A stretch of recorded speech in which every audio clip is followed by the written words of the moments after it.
vērā, ka šis zāliens nav ar milzīgu sūnu vai tur nav izveidojies slānis, kas aiztur gaisu, mitrumu vai jebko citu, kas ir nepieciešams zāliena augšanai, tad tas gala rezultāts 2 reižu pārbraukšanu mēs redzam, viņš izņem visu lieko, atbrīvo vietu zemē, saknītēm, lai viss nepieciešamais viņām vieglāk piekļūtu.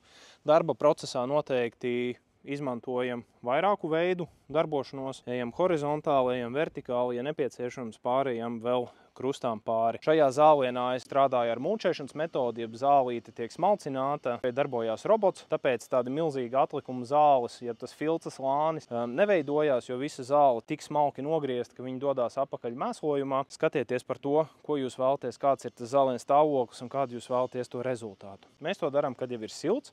Šobrīd mazliet ir vēl par vēsu. Es to darītu uz kaut kādām aprīļa beigām. Tad ir pavisam droši, ka zāle jau mazliet tā saņēmusies, ir sākusi augt, un viņa netiek vēl pirms kārtīgas augšanas tā saplēsta un sabaidīta. Pēc šī te visa jau mēs varam skatīties, kur ir nepieciešams zālienu labot. Tāpēc šis ir brīdis, kad mēs izņemam lieko, uzsējam minerālmēslus, uzsējam zāliena sēklu, kārtīgi salaistam, un tad būtībā zāliens ir gatavs nākošai sezonai.